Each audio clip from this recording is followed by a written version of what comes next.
Okay, so this is another vlog about me learning from the eminent dead.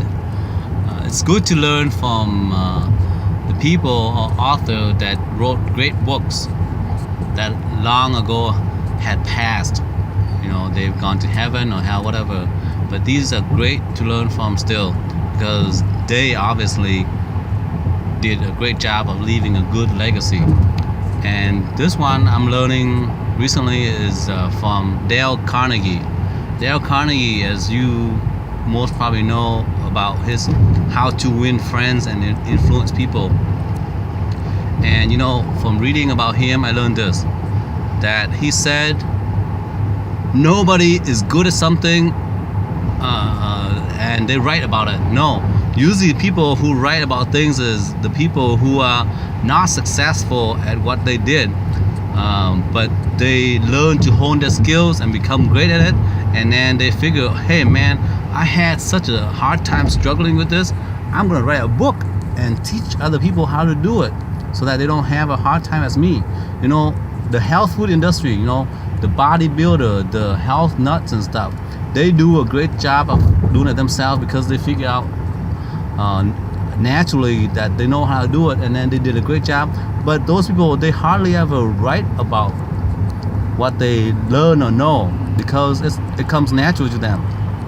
But the people who write are the people who were fat at one time and then become super slim and fit, like Gillian Anderson or whatever that girl is, right? The one that teaches people how to, you know, work off the pounds. People who had in the past struggled with weight loss, they are now successful in maintaining a slim weight, and so they write books about it. Same thing with Dale Carnegie. You know what Dale Carnegie, his weakness was? He was extremely shy. He didn't even want to say hi to girls because he was so fearful of them teasing him, because he came from poor background. His hat was too big, his clothes were hand-me-down, and he was embarrassed that girls would tease about his dirty clothes and unfitting clothes and dirty hat. So he never talked to people. He was extremely shy.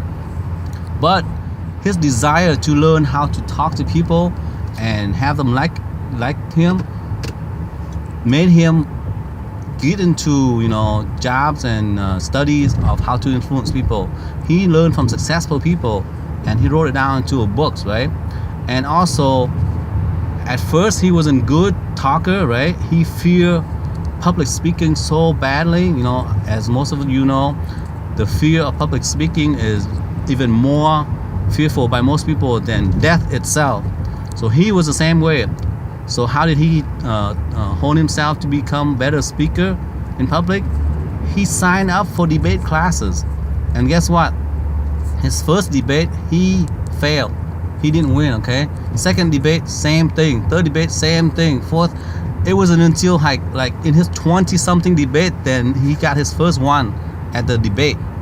And he said that he learned more from failures than his successes. So my friends, if at first you don't succeed, don't give up.